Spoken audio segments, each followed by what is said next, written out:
want to. I do well with clothes. I've learnt to do well. I mean, in terms of wearing them, I know how to wear stuff and own what I'm wearing. But these face masks, no matter what I do, I just look terrible in them. And it's a bit cold at the moment, and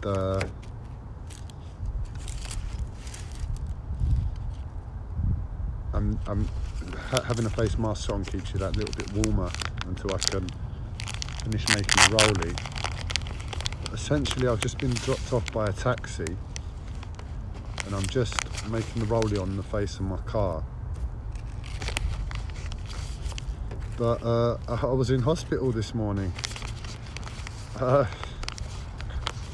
life is just, I can't wait until I wake up from my coma, because when I wake up from my coma, if I can remember what took place in this surreal experience that is my life currently, I'm going to make a movie out of it. I'm going to make a trilogy like Lord of the Rings. I'll leave it to you to name it Lord of the Insane. But anyway, what I wanted to say is, take this fucking thing off. Luckily, I found a scarf in the car park to keep me that little bit warmer on the way home. But this morning I woke up and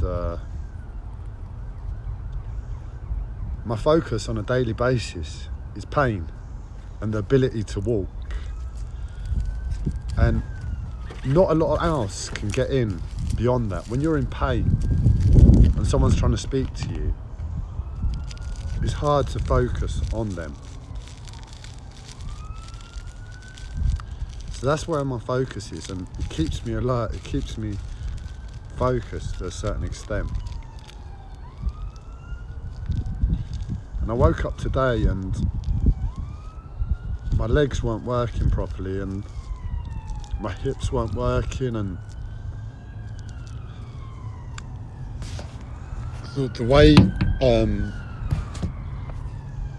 I understood it was, where I've not been doing Qigong for a while, this is just a natural occurrence that takes place through degradation of lack of exercise. But what gets me, what's got me the most is that I monitor my body, and I'm getting to the title in a second. I monitor my body affected as I don't do exercise and my body degrades. If I'm aware of that degradation, I can address it and stop it from getting worse. So in other words, as long as I'm aware that, oh, I'm doing this bad thing of exercise,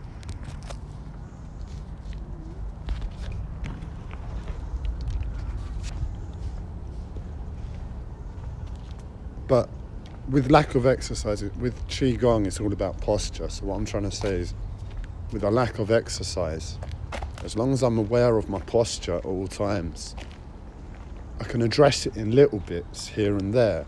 And that's what I've been doing. But every so often, something will happen. Sorry, I'm holding a 5 litre bottle of water.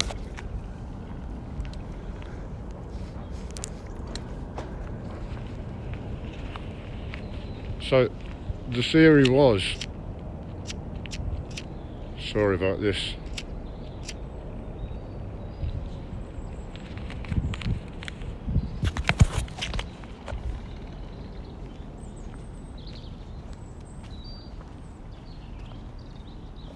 the theory was that as long as I monitor my body whilst I'm not exercising,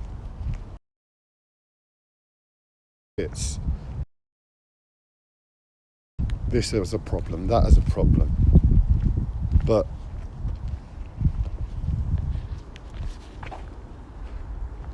the thinking was, it would be a case of that making sense. So in other words,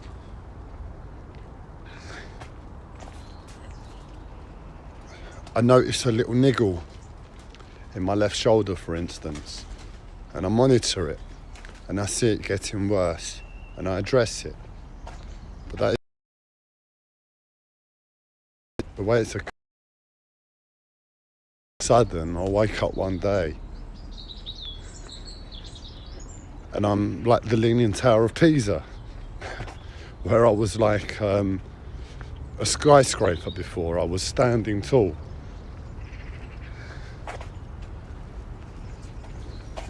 So it's not been easy to address, as I've not been exercising. And I woke up today and it was like someone had pulled the rug out under my legs. But the thing is, I'm a bit numb to the pain, so I can't really feel my body. And where I can't feel my body and this happens all of a sudden, and it's like a surreal experience, my mind goes to spirituality and the works of Carlos Castaneda and the art of dreaming, and how he describes exactly what I'm experiencing in terms of spirituality.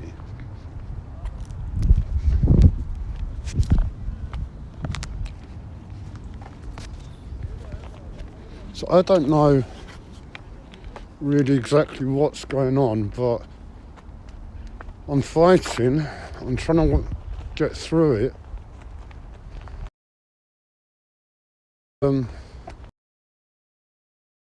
Anyway, I was screaming this morning, as I do a lot of the time. I haven't done it so much lately, actually. I think I've been focused on pushing through the discomfort with, sorry about the camera position, you got a good view of the scarf. What do you reckon? It's like, it's designed for a girl, the colours, but it's also designed for a human, the warmth.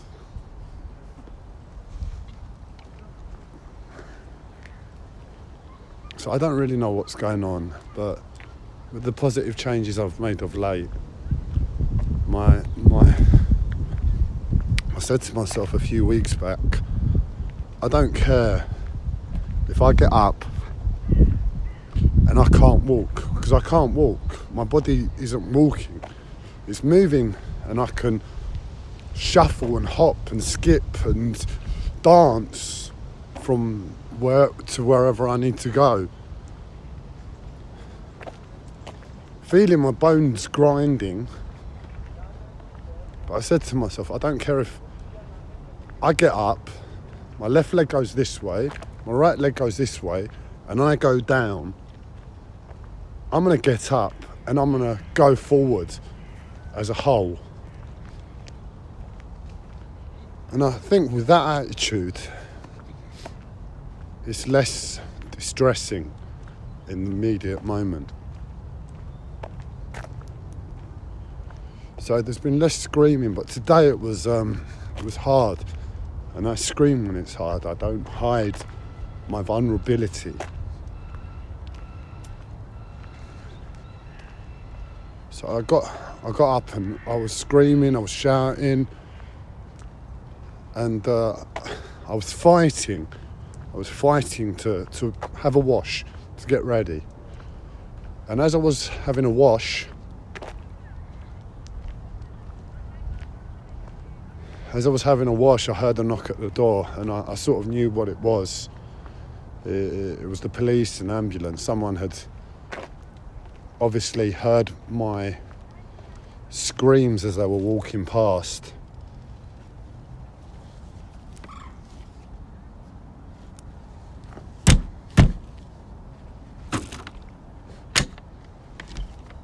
Sorry, I've just got home and I'm not quite sure what I'm going to do. The door's broken. So anyway, it was I'll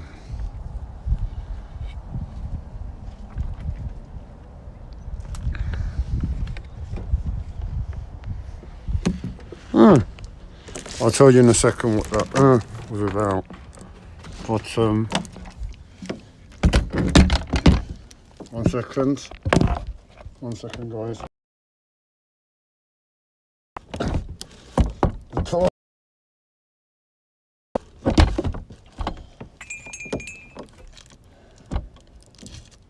I'm not going to close this.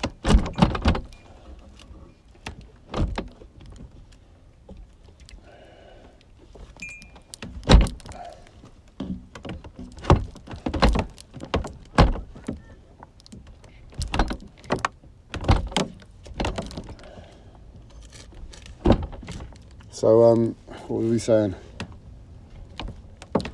So I was getting dressed, I heard a knock at the door.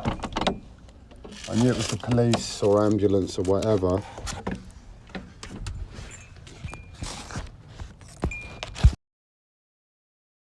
Just wanted to check I'm okay. And I know the drill. I know how it goes when they say hello, check up on me, what's said. And essentially the script is, the script is, hi guys, sorry for the noise, sorry for the call out. I'm safe, there's no problem. Well, I've got an ongoing physical health problems. And what you hear in the final moment, the screams, is my mental health trying to deal with that and process that. And the distress of the situation, but it's ongoing. I am actively seeking help from the NHS. And it's just my life, it's my everyday. Hospital to get a checkup, and I said to them the same situation. Look, I've been to hospital countless of times, and it's the same thing. Nothing's ever found. It's an ordeal. I don't really want to go. There's no need. I'm no danger to myself, no danger to anyone else. Sorry for the call out. And more people started coming by. There was a guy in like department. They must have to come out whenever there's a call out, and he was in a life jacket and a luminous green fluorescent overcoat. He had the helmet on and everything. And anyway,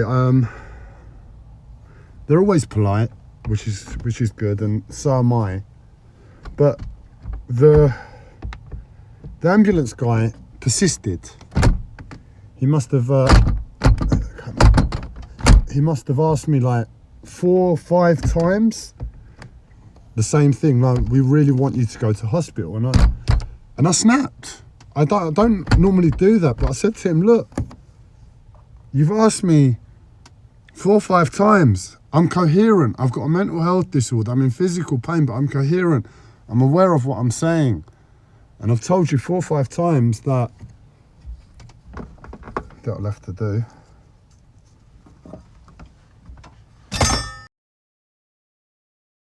Is basically related to the title. I'll tell you in a second. So I'm there, and I snapped at the paramedic, and I said to him, look, you've asked me 4 or 5 times. I've told you the situation. If you want to section me, but I'm not going to, there's no, I know my mind, and I've told you. What more do you want? Right, it's really dark, and I need to get some, the torch isn't working. So you're going to have to bear with me a second so I can make my way to my room and put the light on. Ah.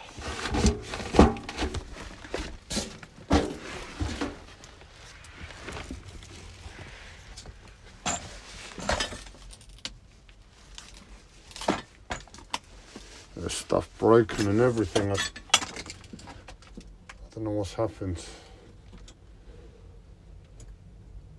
I don't know what's happened.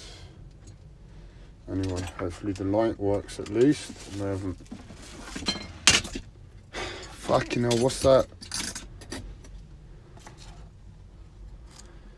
So, I know. What is all this glass?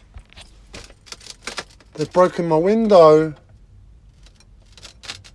Oh man. Oh, they've broken my fucking Velux. That's a killer. That's a real killer. Ah, fuck's sake.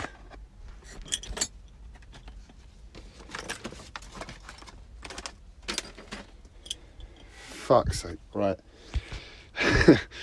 You've caught me at a strange time.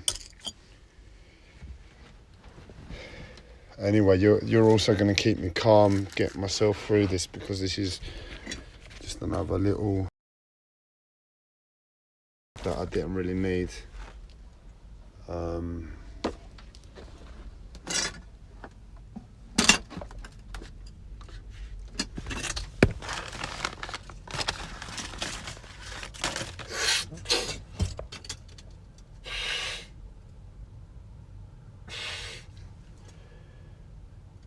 I'm gonna have to end the live stream, I'm sorry.